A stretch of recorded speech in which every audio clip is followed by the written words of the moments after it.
अच्छा, आज हम बेसिकली अपना इसमें एक नया मॉड्यूल स्टार्ट करने जा रहे हैं जिसका नाम है स्टोरेज अकाउंट्स। इसमें अगर आप लोगों को याद हो तो हमने वेरी स्टार्ट में जो बेसिक लेक्चर्स कवर किए थे उसमें हमने स्टोरेज के बारे में भी देखा था कि बेसिकली हमारे पास यहाँ पर क्या हो रहा है, 3 different kind of storages use market में। इसमें सबसे पहले हमने डैश को देखा था, फिर हमने नैस को देखा था और फिर एंड में हमने सैन को देखा। सही है।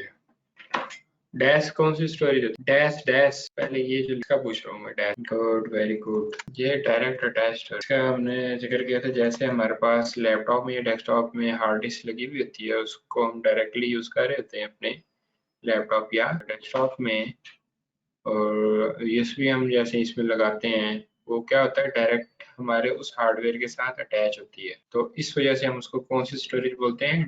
ठीक हो गया सर, डायरेक्ट टेस्ट। नेक्स्ट इसमें हमारे पास होती थी नेटवर्क अटैच का। हमने देखा था जैसे हम फाइल सर्वर अपना क्रिएट करते हैं नॉर्मली इन्वायरमेंट में, उसके थ्रू हम बेसिकली क्या यहाँ पर दे रहे होते हैं चीजें, शेयरिंग दे रहे हैं। तो वो सारी सारी हमारी कौन सी होती है? नेटवर्क अटैच स्टोरेज होती है। और तीसरी हमने इसमें देखा था सैन, जो कि हमारी कौन सी होती है? Storage area network. ठीक है, जो कि अब बहुत ज़्यादा यूज़ हो रही है, और इसी के अंदर बेसिकली हमारे पास डिफरेंट टाइप्स हैं। अगर हम उनकी बात करें तो वो यूज़ हो रही है यहाँ। ठीक है, और जब हम क्लाउड के हवाले से बात करते हैं, चाहे वो कोई भी है, जैसे यहाँ पर हम माइक्रोसॉफ्ट एज्योर की बात कर रहे हैं, तो माइक्रोसॉफ्ट एज्योर में बेसिकली क्या हो रहा है, दो बहुत ज्यादा यूज हो रही है, एक सैन यूज हो रही है और एक नैस। ठीक है, सैन की जब हम बात करते हैं तो यहाँ पर सैन हमें, जब भी हम यहाँ पर कोई अपनी वर्चुअल मशीन क्रिएट कर रहे होते हैं, तो उसमें जब हम अपना हमारे हमें ये कोई डिस्क प्रोवाइड कर रहा होता है, ऑपरेटिंग सिस्टम की डिस्क क्रिएट करता है और वो हमें यहाँ पर प्रोवाइड कर रहा होता है, वो बेसिकली बाय यूजिंग सैन हमें। ठीक है, इसी तरह जैसे हमने इसमें डिफरेंट डिस्क ऐड की थी और उसके थ्रू हमने डिफरेंट इसमें काम किए थे, हमने रेट 0 भी कॉन्फ़िगर करके देखा था, तो वो सारे के सारे काम जो होते हैं उसको हम बोलते हैं डाटा डिस्क। वो भी बेसिकली हम बाय यूजिंग सैन यहाँ पर कर रहे हो। ठीक है, बैक एंड पे इसमें सैन यूज हो। और सिमिलरली जब हम नैस की बात करते हैं, नैस हमें यहाँ पे क्या क्या फंक्शनैलिटी प्रोवाइड कर रही है माइक्रोसॉफ्ट एज्योर पे, तो उसमें सबसे पहले हमारे पास है कि इसमें हम ऑब्जेक्ट स्टोरेज होती है जिसको हम ब्लॉक भी बोलते हैं। ठीक है, इसी तरह से फाइल स्टोरेज होती है। ये सारी सारी हमें यहाँ पर बाय यूजिंग नैस मिल रही है। तो बेसिकली यहाँ पर हमें different kind of storage provide हो रही होती है। जब हम माइक्रोसॉफ्ट एज्योर की बात करते हैं तो यहाँ पर एज्योर हमें क्या दे रहा होता है, बेसिकली वो नाम देता है यहाँ पर स्टोरेज अकाउंट। तो यहाँ पर हम क्या करते हैं, basically different storage accounts create करते हैं।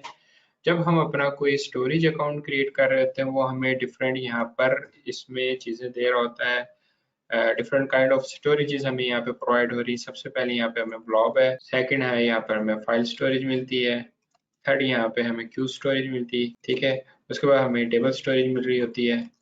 ठीक है, और इसी तरह से हमें डिस्क स्टोरेज मिल रही है। ठीक है, तो इसमें हमने बेसिकली कैटेगराइज किया है।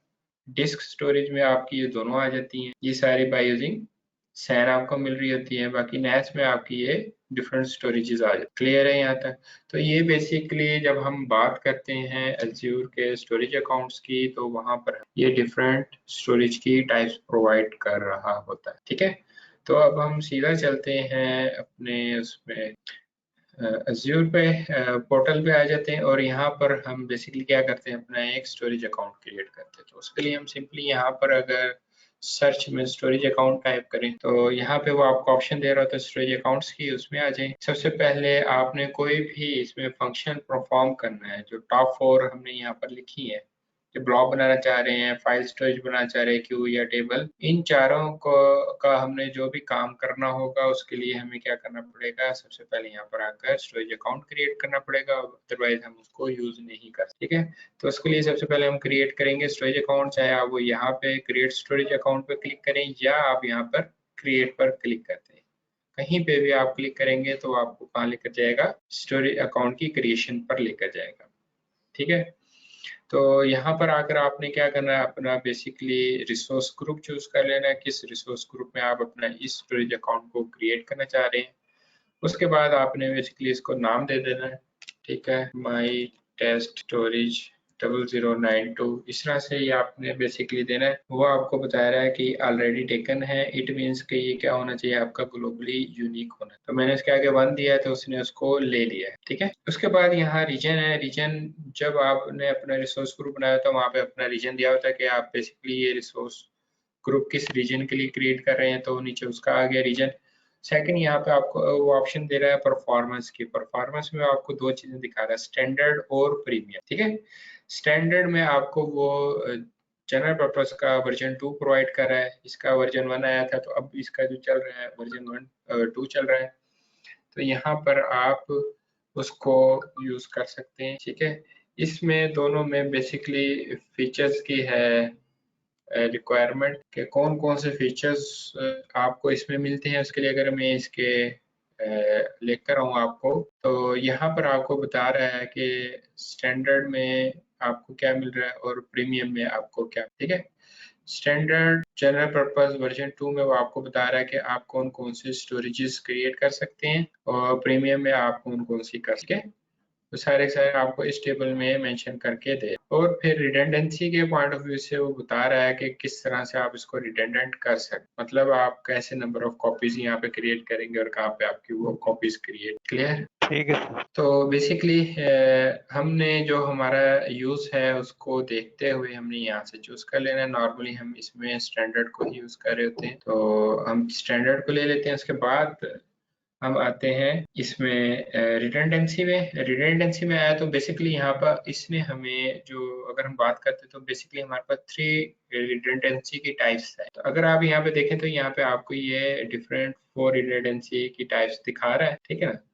तो मेनली हमारे पास यहाँ पे 3 टाइप्स ऑफ रिडंडेंसी है। सबसे पहले हमारे पास आ जाती है LRS। LRS stand for local redundant storage, ठीक है। सेकंड हमारे पास आ जाती है ZRS, वो होती है जोन रिडंडेंट स्टोरेज। और इसमें थर्ड आ जाती है हमारे पास GRS, ये बेसिकली इसको बोलते हैं जियो लोकेशन रिडंडेंट स्टोरेज, ठीक है।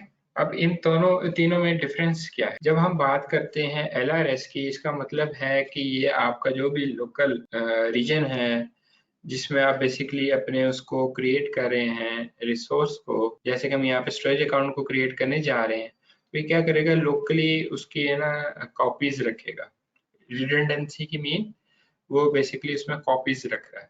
तो LRS में बेसिकली ये 3 कॉपीज बनाता है आपके डाटा की। जो भी आप यहाँ पे डाटा रखते हैं तो उसमें आपके डाटा की 3 कॉपीज बनती हैं। क्लियर है? जब आप बात करते हैं ZRS की, ये बेसिकली आपकी रीजन वाइज होती है, और उसमें क्या करता है बेसिकली वो आपके जो भी इसका रिडंडेंट रीजन होगा, इन्होंने ये काम किया हुआ है कि हर रीजन का एक रेप्लिकेशन रीजन होता है, ठीक है।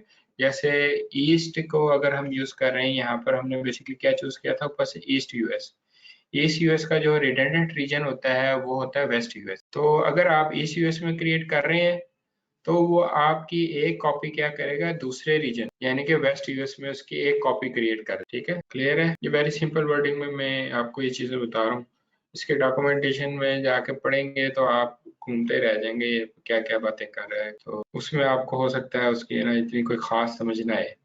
तो इसलिए वेरी सिंपल वर्डिंग में आपको ये बताना चाहिए, जब आप लोकली कर रहे हैं तो लोकली उसी जोन के अंदर वो क्या कर रहा होता है, आपकी 3 डिफरेंट कॉपीज बना देता है। एक वो ओरिजिनल होती है, 2 उसकी कॉपीज होती है। सिमिलर ZRS में वो क्या करता है, उसका जो भी रिडंडेंट या रेप्लिकेशन रीजन होता है उसके अंदर उसकी एक कॉपी रख देता है कि इन केस आपका रीजन भी तो डाउन हो सकता है ना, तो उसमें क्या होगा, वो दूसरे रीजन से आपको सर्विसेज देता रहेगा, आपको हर वक्त 247 आपका डाटा आपको अवेलेबल। तीसरी उसमें है जियो लोकेशन। जियो लोकेशन में क्या होता है कि जितने भी यहाँ पे सारे रीजन्स हैं उनका एक प्राइमरी रीजन होता है, ठीक है। आपके उस प्राइमरी रीजन में वो एक कॉपी रखेगा। इन केस अगर आपका कह लें कि जी अगर आपने ZRS यूज किया हुआ है, बाय यूजिंग ZRS आपका रेप्लिकेशन रीजन भी डाउन हो जाता है, तो उस सूरत में क्या होगा, आपको वो आपके प्राइमरी रीजन से सारी की सारी सर्विसेज देता है। तो आई थिंक इनका वेस्ट जो यूएस है वो इनका प्राइमरी रीजन है। तो वहाँ पे क्या है, जितने भी ओवरऑल एज्योर में रीजन्स हैं, सब रीजन्स के जितने भी आप रिसोर्सेज क्रिएट कर रहे हैं उसमें अगर आपने GRS को चूज किया है तो वो क्या करेगा, आपके उस रीजन के अंदर, प्राइमरी रीजन के अंदर भी एक कॉपी रखेगा। तो इसमें इसके सबसे ज़्यादा चार्जेस होते हैं, उससे कम इसके होते हैं, और सबसे कम इसके होते हैं। तो ये काफ़ी कॉस्टली होता है। इसको देखते हुए फिर माइक्रोसॉफ्ट ने क्या किया, आपको एक इसमें RAGRS की ऑप्शन प्रोवाइड की। जैसे कि हमने यहाँ पर देखा है, जब हम यहाँ पे क्रिएट करने जा रहे हैं तो हमें 4 ऑप्शंस दे रहा है। ये देख रहे हैं, LRS, GRS, ZRS और GZR। ठीक है, ये बेसिकली क्या है आपका, मैंने इसको लिखा है RAGRS। RA नहीं है, ये RO है, रीड ओनली। इसको हम बोलते हैं रीड ओनली, जियो रिडंडेंट स्टोरेज। ठीक है, इसमें वो क्या करेगा, आपका जो GRS मीन आपका जो प्राइमरी रीजन है उसके अंदर सिर्फ और सिर्फ आपके डाटा की रीड कॉपी रखेगा। वहां से आप सिर्फ डाटा देख तो सकते हैं, उसको डाउनलोड नहीं कर सकते, उसको आप एडिट नहीं कर सकते। ठीक है, तो इन केस अगर आप ये चाहते हैं कि आपका डाटा आपको प्राइमरी रीजन से मिले, इन केस अगर उसका कोई सेकेंडरी रीजन डाउन हो जाता है, तो उसमें वो क्या करेगा, आप इसके थ्रू बेसिकली उसके रीड ओनली कॉपी भी रखवा सकते हैं। इसकी आपको कॉस्ट इसकी निस्बत कम पड़। क्लियर है? ठीक है। नॉर्मली सर वैसे कौन सा यूज होता है ये? सारे यूज हो रहे होते हैं, आपके यूज केस पे डिपेंड होता है। अगर आपका डाटा इंपॉर्टेंट है, आप ZRS में चले जाते, ठीक है ना। आपका डाटा बहुत ज्यादा इंपॉर्टेंट है तो फिर आप GRS में चले। ये डिपेंड करता है आपकी कंपनी के सिनेरियो पे। एक सिंपल लेट से आपने शेयर ड्राइव्स प्रोवाइड की हुई सिर्फ सिर्फ लोगों को, जो आम लोग हैं वहाँ पे, उनको सिर्फ डाटा अपना जो उन्होंने कॉपी पेस्ट करना है एक दूसरे को देना है, वो आप बेशक LRS पे रखते हैं, इसके सबसे कम चार्ज। ठीक ठीक है ना, उनको इसके थ्रू डाटा शेयर कर दें, उनको शेयर ड्राइव बना के दे दें, और वो क्या करेंगे, उसके थ्रू अपने सारे डाटा को मैनेज करें। इधर देखो ऑफिस में, ठीक है ना। तो इस तरह से आपका वो यूज केस पे डिपेंड करता है कि आप कंपनी की क्या क्या रिक्वायरमेंट है। आपकी कंपनी में नॉर्मली ये सारे यूज केसेस यूज हो ही नहीं, वहाँ पे ये नहीं आप कह सकते कोई एक हो रहा है बाकी नहीं हो रही। ठीक है ना, तो बेसिकली यहाँ से हमने अपने जो भी हमारा यूज केस है उसके हिसाब से यहाँ पे हमने ले लेना। लेट से मैं इसको LRS लेता हूँ, LRS लिया है तो उसने आपको ये देखे बता दिया, लोकली रिडंडेंट स्टोरेज है बेसिकली आपकी। उसके बाद आप नेक्स्ट करेंगे, नेक्स्ट करेंगे तो यहाँ पे आपको ये सिक्योरिटी के डिफरेंट फीचर्स बता रहा है कि कौन कौन से इसमें उसने अवेलेबल किए। REST APIs के लिए उसने इसको एनेबल कर दिया है, ब्लॉक पब्लिक एक्सेस इसको उसने दे दी है, स्टोरेज अकाउंट की एक्सेस की उसने जनरेट कर दी है। ठीक है ना, और अगर आप इसको Azure एक्टिव डायरेक्टरी के थ्रू ऑथेंटिकेट कराना चाह रहे हैं, इसको आप ओके कर देंगे। ओके करेंगे तो फिर आपको ऑथेंटिकेशन करवानी पड़ेगी by using Azure active directory. उसके लिए आपके पास लाइसेंस होने जरूरी है, विदाउट लाइसेंसेस वो आपको नहीं ऑथेंटिकेट करने देता है। अब ये बेसिकली आपको TLS इसमें बता रहा है। TLS इसमें एक स्टैंडर्ड है एक्सेस की के लिए, या आगे चल के मैं आपको बताता हूँ। हमने पहले भी जिक्र किया था जब हमने MFA को पढ़ा था, उसमें भी हमने इसका जिक्र किया था। तो इसका वो बेसिकली 1.2 वर्जन इसका लेटेस्ट यूज हो रहा है, वो यहाँ पर आया हुआ है। तो इट डिपेंड्स आप कौन सा वर्जन यूज करें अपने इन्वायरमेंट में, 1.0, 1.1, 1.2 जो भी है, बाय डिफॉल्ट ये लेटेस्ट वर्जन को ले रहा होता है। तो इसमें वो नेक्स्ट स्कोप बता रहा है कॉपी ऑपरेशन के। तो यहाँ पे उसने आपको डिफरेंट स्कोप्स दिए हुए हैं कि फ्रॉम एनी स्टोरेज अकाउंट, कहीं से भी आप डाटा उठाना चाह रहे हैं, चाहे आप अपने लैपटॉप से उठा के यहाँ पे अपलोड कर दें, या आप इसको कहते हैं जी from storage account in the same AG tenant. जैसे हमने कहा था 10 हम इसमें डिफरेंट अपने एक्टिव डायरेक्टरी टेनेंट्स क्रिएट कर सकते हैं। तो अगर आप चाहते हैं कि सिर्फ वो सिंगल अपने टेनेंट में रहते हुए वो काम कर सके, तो ये इसको आप चूज कर लेंगे। और थर्ड उसने आपको बताया कि प्राइवेट एंड पॉइंट है। लेट से आपका ऑन प्रेमिसेस कुछ है, उसको आप चाह रहे हैं कि सिर्फ सिर्फ वहां से आपका डाटा जा सके, तो उस सूरत में आप उसको चूज कर लेंगे प्राइवेट एंड पॉइंट को। तो मैं क्या कर रहा हूँ, इसको फ्रॉम एनी स्टोरेज अकाउंट का मतलब मैं कहीं से भी इसको यूज करना चाह रहा हूँ। हायरार्किकल अगर आप इसमें नेम स्पेस एनेबल करना चाह रहे हैं कर दें, नॉर्मली इसकी जरूरत नहीं होती है। और इसमें ये आपको स्टैंडर्ड में SFTP की ऑप्शन नहीं प्रोवाइड कर रहा, ठीक है। और ये जो है NFS version 3, network file system version 3, ये बेसिकली आपका क्या बोलते हैं उसको, लाइनेक्स का बेसिकली स्टैंडर्ड है, तो उसकी भी सपोर्ट यहाँ पर नहीं दे रहा है। ठीक है, तो उसके बाद वो कह रहा है अलाउ क्रॉस टेनेंट रेप्लिकेशन, क्योंकि हमने यहाँ पर उसमें कौन सा चूज किया था, फ्रॉम एनी स्टोरेज अकाउंट। तो वो कह रहा है कि जी अगर आप इसको डिसेबल करना चाह रहे हैं, इसको डिसेबल भी कर सकते हैं कि डिफरेंट टेनेंट्स के दरमियान आपका डाटा ना जाए, रेप्लिकेट ना हो। तो आप इसको अनचेक, ठीक है, हम इसको चेक रहने देते हैं। फिर आप फिर टेयर एक्सेस है, टेयर एक्सेस हमेशा दो रहती है, एक हॉट और एक कोल्ड। हॉट का मतलब होता है कि आप जिस डाटा को बहुत ज़्यादा यूज़ कर रहे हैं, बहुत ज़्यादा एक्सेस कर रहे हैं, वो आपका डाटा हॉट में रहेगा। कूल में आपने कभी कभार अपनी डाटा को एक्सेस करना है, जैसे कि हमारे पास अपनी ऑर्गेनाइजेशन के अंदर बेसिकली क्या हो रहा है, हम अपने डिफरेंट बैकअप्स क्रिएट कर रहे होते हैं अपने सॉफ्टवेयर्स के या अपने डेटाबेसेस के। लेट्स से अगर हमारे पास कोई ईआरपी या सैप सर्वर चल रहा है या पीओएस सर्वर चल रहा है, तो उसके बैकअप की हमें बहुत कम ज़रूरत होती है। कब ज़रूरत पड़ेगी, जब हमारा खुदा ना खास्ता वो सर्वर डाउन हो जाता है और अपनी हो रहा होता है, उसकी जगह हम नया सर्वर खड़ा करते हैं, तो उसके बाद जो भी लेटेस्ट बैकअप होता है उसके थ्रू हम अपने सारे डाटा को तो इस किस्म के जो सिनेरियोज होते हैं उसमें हम कूल को चूज कर लेते हैं, जो आपका डेली यूज का है डाटा, वो सारा सारा आपका हॉट में आएगा। जो आप बहुत ज्यादा एक्सेस कर रहे हैं तो उसको आप हॉट में रहते हुए यूज करेंगे, ठीक है। तो इसके चार्जेस ज्यादा होते हैं, इसके चार्जेस कम होते हैं। डाटा अपलोड करने के कोई चार्जेस नहीं है, लेकिन जब आप वहां से डाटा डाउनलोड करते हैं या यूज कर रहे होते हैं उसके चार्जेस होते हैं, ऊपर जीबी के हिसाब से आपको चार्जेस देने पड़ते हैं। नेक्स्ट वो ऑप्शन आपको बता रहा है एनेबल लार्ज फाइल शेयर्स। क्या आप कोई लार्ज फाइल्स हैं ऐसी आपकी जो आप शेयर करना चाह रहे हैं, अगर आप उसको एनेबल करना चाहते हैं यहाँ से कर लें, नॉर्मली हमें उसकी जरूरत नहीं को डिसेबल की। उसके बाद नेक्स्ट पे हम आ जाएंगे। तो मुझे याद पड़ता 4 टेराबाइट था साइज, 4 टेराबाइट तक आपकी सिंगल फाइल का मैं साइज बता रहा हूँ, आप अपलोड कर सकते। एक ये है कि आप माइक्रोसॉफ्ट अपनी वैन भेजता है आपके पास, आप उनकी स्पेशल वैन्स हैं उन्होंने बनाई हुई, जो वो सिर्फ आपको फैसिलिटी अवेलेबल है जिन जिन सिटीज में या कंट्रीज में उनके डाटा सेंटर्स बने हुए हैं वहाँ, ठीक है ना।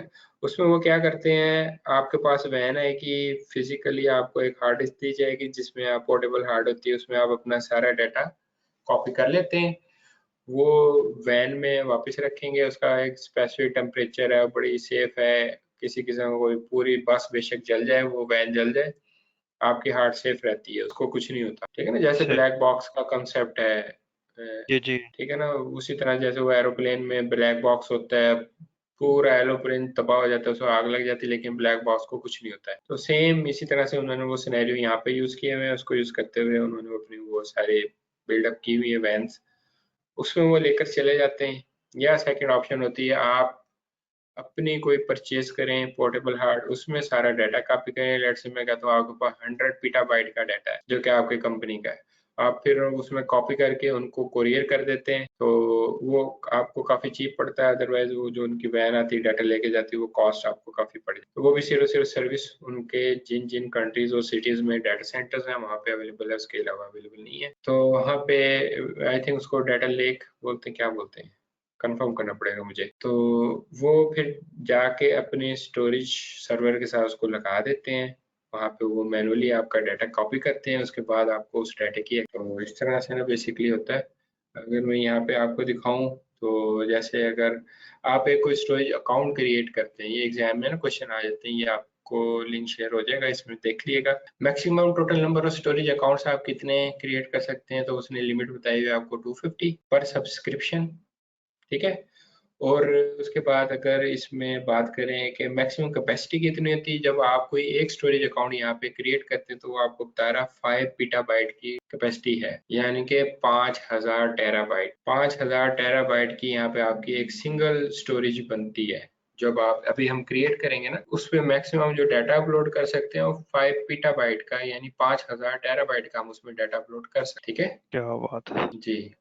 और ये सारा आपका फ्री में अपलोड होगा, डाउनलोड करने के उसने चार्जेस लेने हैं आपसे पर। सर ਇਹ ਤੇ ਉਹੀ ਗੱਲ ਹੋ गई, ਜਿਹੜਾ अंदर आएगा ਉਹਦੇ ਵਾਸਤੇ फ्री है, ਜਿਹੜਾ बाहर जाएगा टिकट तो परचेज करके हाँ जी, तो ये सारी चीजें ये रिक्वेस्ट रेट है 20,000 रिक्वेस्ट पर सेकंड, आप मैक्सिमम उस पे सेंड कर सकते हैं अपने स्टोरेज अकाउंट पे। कौन कौन से रीजन्स में कौन कौन से आपके वो अवेलेबल हैं, स्टोरेज टाइप्स वो इसने यहाँ पे बताई भी है। LRS और GRS कौन कौन से रीजन्स में है, ZRS कौन कौन से रीजन्स में, ये तमाम रीजन्स में नहीं है, ठीक है ना। इस तरह से ये सारी चीजें आपने देखनी है। ये वाला जो टेबल है ना, ये दिखा रहा जो मैंने, scalability targets for standard storage accounts, ये आपके एग्जाम पॉइंट ऑफ व्यू से बहुत इंपॉर्टेंट है, इसमें से क्वेश्चंस आ जाते हैं। नंबर ऑफ आईपी एड्रेसेस ने बताया पर स्टोरेज अकाउंट आप कितनी यूज कर सकते हैं, ठीक है। वर्चुअल नेटवर्क्स पर स्टोरेज अकाउंट कितने आप क्रिएट कर सकते हैं, और रिसोर्स इंस्टेंस रूल्स पर स्टोरेज अकाउंट आप कितने कर सकते हैं, प्राइवेट एंड पॉइंट्स पर स्टोरेज अकाउंट आप कितने उसमें ऐड कर सकते हैं, वो सारी उसने यहाँ पे आपको डिटेल्स बताई। क्लियर है। तो अब जी यहाँ सर। पे बेसिकली वो आपसे ये पूछ रहा है कि आप नेटवर्क एक्सेस उसको किस तरह से देना चाह रहे हैं, आप उसको over the internet complete access देना चाह रहे हैं, या आप कोई स्पेसिफिक अपने साइडर की रेंज को या स्पेसिफिक सिंगल आईपी को देना चाह रहे हैं, तो वो यहाँ पर आप कर सकते हैं, ठीक है ना।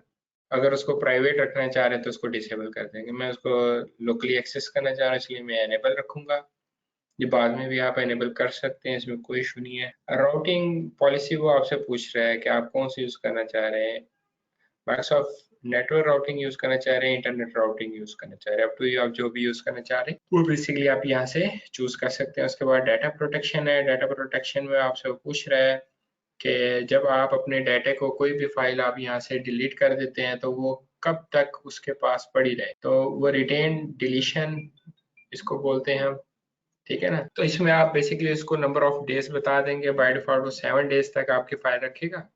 जैसे हम अपनी कोई फाइल डिलीट करते हैं और उसको हम क्या करते हैं अपने उसमें मैं यहाँ से कोई फाइल डिलीट करता हूँ तो वो क्या होता है मेरे रिसाइकल बिन में आ जाए, ठीक है। ये बेसिकली उसका रिसाइकल बिन है, उसमें वो पड़ी रहेगी, लेकिन कब तक पड़ी रहेगी, 7 डेज तक पड़ी रहेगी। उसके बाद क्या होगा, वो ऑटोमेटिकली डिलीट हो, ठीक है। अब इसमें डिफरेंट कॉन्सेप्ट्स होते हैं, उसमें ये enable soft delete for blocks, enable soft delete for containers, containers हम आगे चल के पढ़ेंगे, तो उसमें ये सारी चीजें होंगी।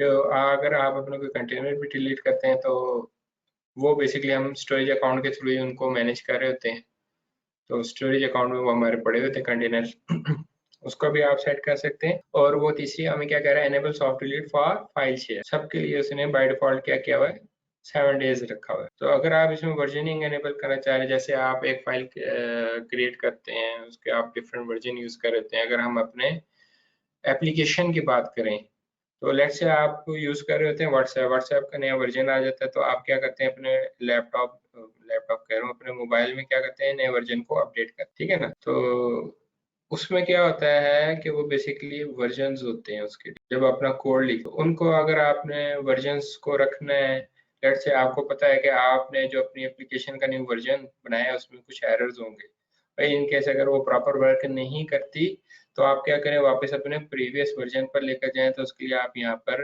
एनेबल कर देंगे वर्जनिंग को, तो आपको वो मल्टीपल कॉपीज दिखाएगा, नाम एक ही होगा फाइल का। लेट्स से मैं कहता हूँ मैंने नाम रखा है उसका माई वेब, ठीक है, तो वो नाम यही रहेगा आपकी फाइल का, आपके कोड का।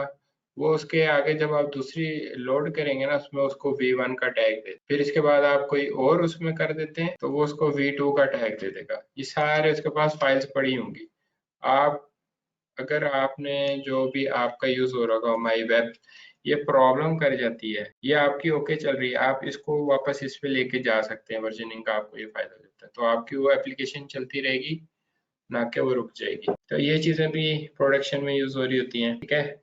उसके बाद एक्सेस कंट्रोल अगर आप इसमें एनेबल करना चाह रहे हैं कि ये बेसिकली आपका वही आरबैक का कॉन्सेप्ट है कि किन किन यूजर्स को आप एक्सेस देना चाह रहे हैं, तो बाय यूजिंग एक्सेस कंट्रोल आप उसको मैनेज कर सकते हैं। उसके बाद हम नेक्स्ट करते हैं, उसमें वो एनक्रिप्शन का पूछ रहा है कि आप CMK एनक्रिप्शन यूज करना चाह रहे हैं या MMK stand for Microsoft manage keys और कस्टमर मैनेज कीज। तो इट डिपेंड्स आप कौन सी यूज करना चाह रहे हैं। अगर आप कस्टमर मैनेज कीज यूज करते हैं तो अगर आपका डाटा हैक होता है तो उसके रिस्पॉन्सिबल आप, अगर आप माइक्रोसॉफ्ट मैनेज कीज में जाते हैं तो अगर आपका डाटा हैक होता है तो उसका रिस्पॉन्सिबल माइक्रोसॉफ्ट। तो ये डिपेंड करता है आप पे, आपकी कंपनी में कौन सा यूज हो रहा है, वो CMK को यूज करते हैं या MMK को। नॉर्मली क्या करते हैं क्लाइंट्स, MMK पे चले जाते हैं, क्योंकि अगर कोई भी होता है किसी किस्म का इस तरह का केस तो माइक्रोसॉफ्ट ही उसको फिर मैनेज करेगा, और आपको फिर अगर आप सू करते हैं तो आपको वो उसका हर जाना पड़ेगा, ठीक है। अगर आप CMK पे चले जाते हैं तो यहाँ पे माइक्रोसॉफ्ट का रिस्पॉन्सिबल नहीं है, आप खुद रिस्पॉन्सिबल है, आप कौन सा सिक्योरिटी स्टैंडर्ड यूज कर रहे हैं, क्या कुछ आपने उसमें इम्प्लीमेंटेशन की है, वो सारी ठीक हो गया। इसमें ये एक इम्पॉर्टेंट चीज़ है। फिर नेक्स्ट टैग, अगर आप इसको कोई टैग देना चाह रहे हैं दे दें, अदरवाइज आप रिव्यू पे आएँ और ये सारा रिव्यू कर लें। अब ये फाइनल वैलिडेशन उस पर चेक कर रहा है कि आपका कोई इम्पॉर्टेंट स्टेप तो मिस नहीं है जो इसके लिए लाजमी हो। उसने सारा रिव्यू किया तो उसने यहाँ पे कोई एरर नहीं दिया। इट मीन्स के सारे जो इम्पोर्टेंट स्टेप्स मैंने कंप्लीट किए हुए थे, उसके बाद मैं क्या करता हूँ इसको क्रिएट कर। अब बेसिकली ये क्या करेगा, जैसे आप नॉर्मली अपने यहाँ पर कोई भी एक ड्राइव क्रिएट करते हैं, इस तरह से आप कोई ड्राइव क्रिएट किया आपने, बेसिकली एक ड्राइव क्रिएट हो रही है और इसके अंदर फिर आप डिफरेंट फाइल्स और फोल्डर्स को रख सकते, ठीक है ना। लेट्स से मैं कोई ओपन करता हूँ, यहाँ पे मैंने इसे ओपन किया, यहाँ पे मेरे पास डिफरेंट फोल्डर्स हैं, डिफरेंट फाइल्स हैं, ये सारी सारी आपको शो करवा रहा है। तो इसमें हम यही काम करेंगे कि इसके अंदर हम डिफरेंट फोल्डर्स और फाइल्स को क्रिएट करेंगे। ये हमारी एक ड्राइव बेसिकली क्रिएट। क्लियर यहाँ तक? जी सर। जी अजीम, कोई क्वेश्चन आप दोनों का? अच्छा जी, ये हमारी बेसिकली डिप्लॉयमेंट कंप्लीट हो गई है। उसने हमें एक स्टोरेज अकाउंट क्रिएट करके दे दिया है, माई टेस्ट स्टोरेज 00921 के नाम। अब मैं सीधा इस पे गो टू रिसोर्स पे क्लिक करूंगा तो ये मुझे डायरेक्ट उस स्टोरेज अकाउंट के अंदर ले जाएगा। अब इसी तरह से उसी में सारी की सारी ऑप्शंस आ रही हैं, ठीक है। यहाँ पे आपको अगर यहाँ पर आप देखें तो डाटा स्टोर में आपको 4 डिफरेंट वो कैटेगरीज दिखा रहा है, कंटेनर, फाइल, क्यू और टेबल्स। अगर यहाँ पे देखें तो यहाँ पे हमने क्या लिखा था, ब्लॉब, फाइल, क्यू और टेबल। तो बेसिकली जो ब्लॉब स्टोरेज है इसी को इन्होंने नाम चेंज करके कंटेनर रख। क्लियर है? तो यहाँ पे आपने आ जाना ये है। ये दोबारा प्लीज बताएंगे? मैंने कहा कि यहाँ पे आपको डाटा स्टोरेज की वो टाइप्स जो बता रहा है, कंटेनर्स, फाइल, क्यू और टेबल बता रहा है। हमने यहाँ पे नाम लिखा था ब्लॉब, फाइल, क्यू और टेबल, हो गया। ठीक है। तो ब्लॉब का पुराना नाम इसका ब्लॉब होता था, नया नाम इन्होंने कंटेनर रख दिया है। ठीक तो ठीक। ये यहाँ पर वही आ रहा अब ये है, ये कोई इमेजेस वगैरह की नहीं यूज होता है या है। ब्लॉब में आपका सारा डाटा आ जाता है। इसमें ब्लॉब की अगर हम बात करें, वो आपकी कोई टेक्स्ट फाइल भी हो सकती है, कोई डॉक फाइल भी हो सकती है, कोई आपकी जेपैग भी हो सकती है, होता था ना वो ठीक है ना। डेटाबेस में, वो जब डिफाइन करते हैं कि अगर टाइप्स की ब्लॉक कर दो तो वो आप, हाँ वो आप सही कह रहे हैं, उसमें कोई भी फाइल फिर हो जाती, कोई भी हाँ, एक्सटेंशन यूज तमाम आ कर। जाती है। हाँ जी, तो तमाम आ जाती है, इसलिए ना हो गया। इसको blob storage, binary level object storage होती है वैसे। अच्छा जी, ये ओके। आईएसओ होगी। इसमें जैसे वीएचडीज आप क्रिएट कर रहे होते हैं, नॉर्मली जो हाइपर व्यू का अगर आप यूज करें उसमें वीएचडी फाइल्स होती हैं, वो सारी की सारी आपकी इसमें ब्लॉक में आ जाती है, ठीक है। इसमें कोई भी आपका डाटा हो, चाहे वो डॉक की फॉर्म में हो, इमेज की फॉर्म में हो या किसी भी फॉर्मेट। तो बेसिकली अब आपका सारा क्रिएट हो क्या कि यहाँ पे सारी आपकी इंफॉर्मेशन आ रही है, ठीक है ना। यहाँ पे आपकी वो सारी टाइप्स आ रही हैं। अगर ये देखें यहाँ पे कंटेनर्स लिखा हुआ था, यहाँ पे उसने ब्लॉक, यहाँ पे फाइल शेयर लिखा हुआ था, यहाँ पे फाइल किया हुआ, ठीक है ना। क्यू, टेबल, ये सारी की सारी उसमें उसने आपको दिखा दी। तो सबसे पहले हमने क्या करना है, इसमें कोई फोल्डर क्रिएट करना है। तो उसके लिए हम क्या करेंगे, कंटेनर्स में आएंगे। यहाँ पे आने के बाद सबसे पहले आपने यहाँ पे एक कंटेनर क्रिएट कर, कंटेनर से मुराद यहाँ पे आप एक फोल्डर क्रिएट करने जा रहे हैं। फोल्डर को आप नाम दे देंगे, ठीक हो गया। ये नाम दे दिया, उसके बाद वो यहाँ से आपसे पूछ रहा है कि पब्लिक एक्सेस लेवल आप उसको क्या, प्राइवेट रखना चाह रहे हैं कि रीड ओनली एक्सेस देना चाह रहे हैं, या उसकी कौन सी आप एक्सेस लेवल यहाँ पे रखना चाह रहे हैं, ठीक है। लेट्स से मैं अभी इसको प्राइवेट ही रहने देता हूँ, बाद में हम इसको चेंज। तो एडवांस में आए तो यहाँ पे इंक्रिप्शन पूछ रहा है, आप इस पे इंक्रिप्शन कौन सी अप्लाई करना चाह रहे हैं। तो यहाँ पे आप उसको इंक्रिप्शन बता सकते हैं। हमने बाय डिफॉल्ट किया हुआ है, उस पर एनेबल की हुई है, तो यहाँ पे हमें ये ऑप्शन नहीं दे रहा है इसको चेक करने की, वरना हमें दिखा रहा है। सिंपली हमने इसको क्रिएट कर देना। मैंने माई डाटा दिया नाम फोल्डर को, और मैं इसको क्रिएट कर, अब ये मेरा क्रिएट होके यहाँ पर आ गया है। अब इसके अंदर मैंने अपलोड करना है डाटा। अब अगर आप देखें तो ये मुझे अपलोड की ऑप्शन, ठीक है।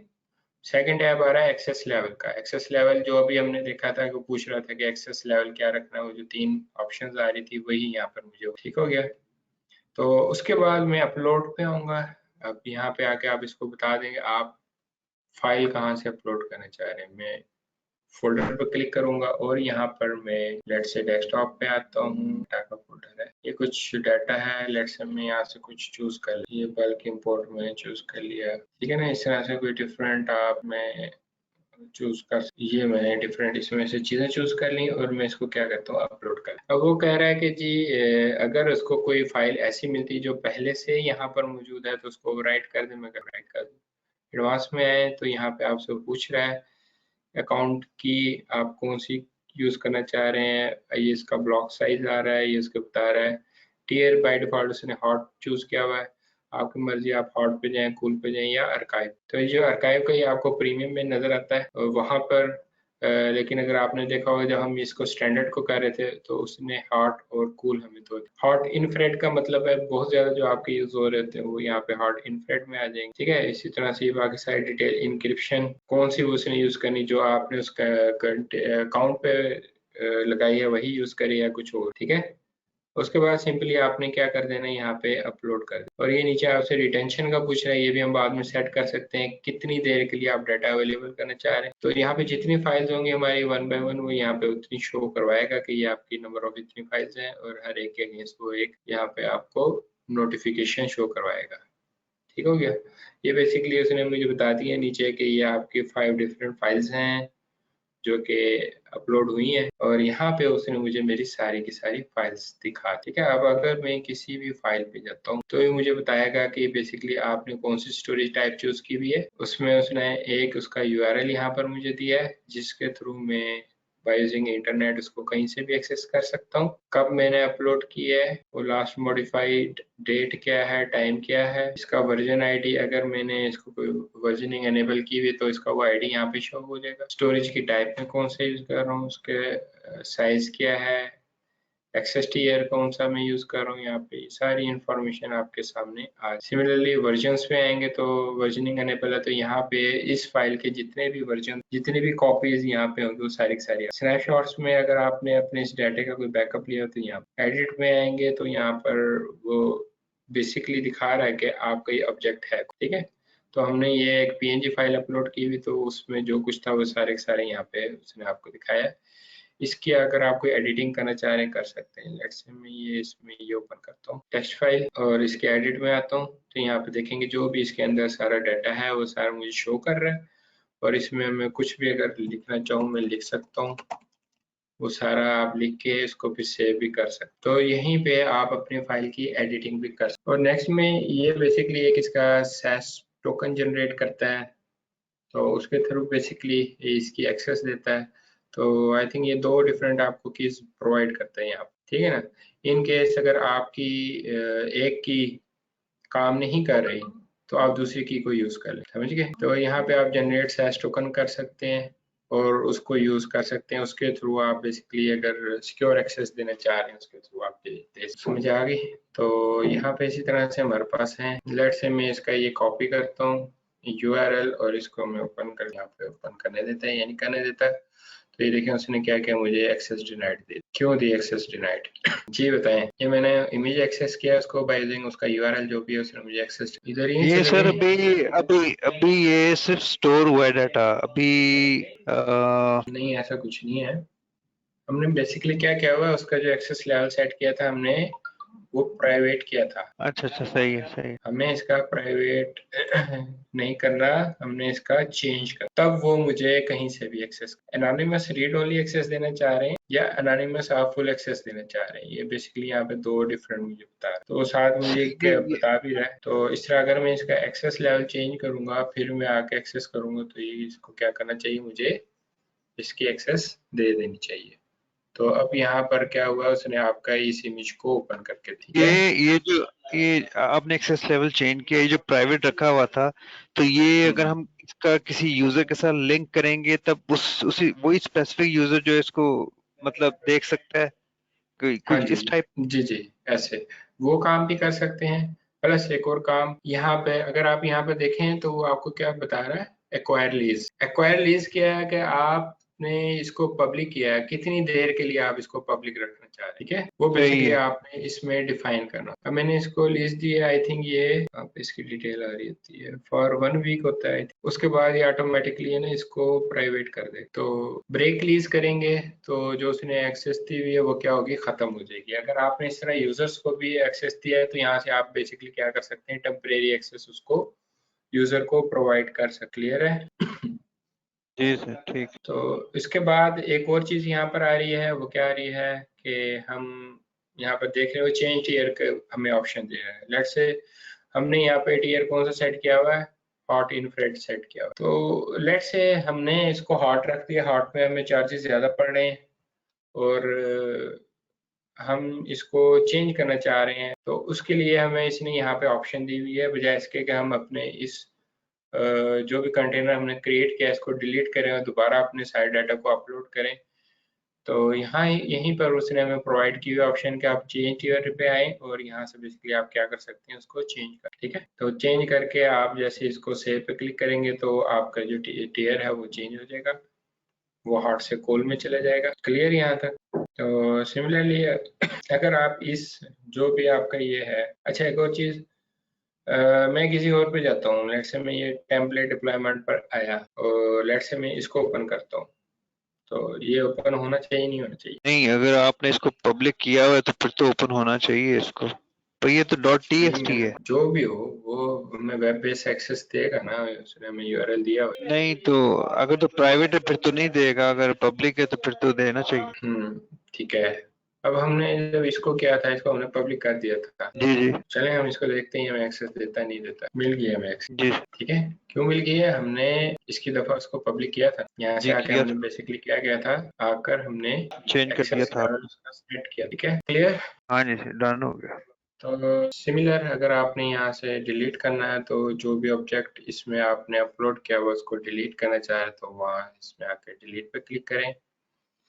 तो वो क्या कह रहा है कि जी इसका वो क्या करेगा, जब आप डिलीट करेंगे तो उसकी एक कॉपी रख लेगा अपने डिलीट में। क्या आप चाहते हैं कि वो कॉपी रखे या आप चाहते हैं कि उसकी कॉपी भी वो डिलीट कर दे? तो यहाँ पे आप उसको बता देंगे। अगर तो आप चाहते हैं कि कॉपी रखे, जैसे हमने सॉफ्ट डिलीट का देखा था वहाँ पे कि वो 7 डेज के लिए अपने पास रखेगा, उसके बाद डिलीट करेगा, वो बेसिकली ये चीज़। अगर आप उसको चेक कर देंगे तो वो उसकी कॉपी नहीं रखेगा, जैसे हम शिफ्ट डिलीट करते हैं तो रिसाइकल बिन में फाइल नहीं जाती, डिलीट ही हो जाती, ठीक है ना। तो ये बेसिकली वो काम करेगा शिफ्ट डिलीट का। शिफ्ट डिलीट प्रेस करके आप कोई फाइल डिलीट करेंगे तो आपकी रिसाइकल बिन में नहीं जाएगी, डायरेक्ट डिलीट हो। सिंपल डिलीट करेंगे तो रिसाइकल बिन में जाएगी, फिर वहां से आप उसको एम्प्टी करेंगे तो वो एम्प्टी होगी, अदरवाइज नहीं। तो ये वही चीज़ है बेसिकली। ये मैं बेसिकली क्या कर रहा हूँ, शिफ्ट डिलीट कर रहा हूँ। तो मैंने इसको चेक किया है, इसको मैं डिलीट करूंगा तो क्या होगा, वो यहाँ से भी डिलीट हो गई और जो सॉफ्ट डिलीट का था स्नैपशॉट वहां से बेसिकली डिलीट हो गया। अब लेट्स से मैं इसको डिलीट, और मैं इस बार ये काम नहीं, मैंने इसको डिलीट किया, ओके किया, मैं इसको चेक नहीं कर रहा, ये मेरे जो भी ऑब्जेक्ट था यहाँ से डिलीट हो गया, ठीक है।